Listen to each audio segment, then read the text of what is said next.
Well, you know, the Center for Military Readiness did do a study about this whole thing about women in combat.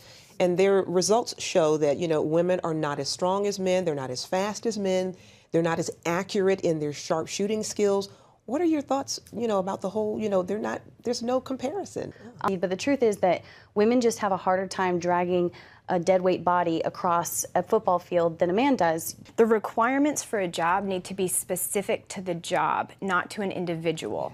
My grandfather was one of the people who integrated women into the Secret Service. And to have the women be as effective as men, they had to change the way that they taught women.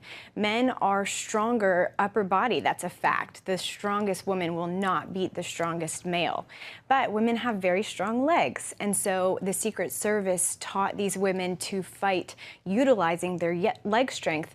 That's not the way that they taught the men. And the fact is that with our military right now, we don't have the manpower to change the way that we train women for these special forces combat jobs to make them as effective as their male counterparts. The overwhelming problem here is that in our country, it's become something about political correctness for this decision, and for so many now that we're facing, it's not about military readiness, and that's what needs to be the focus, especially in the current climate, I guess, with ISIS doing so much. It needs to be about how could we win this war. Amber, how do you see this affecting military readiness as a whole? I think until we decide this is truly going to be equal down the board, all the way across, then we are going to have trouble.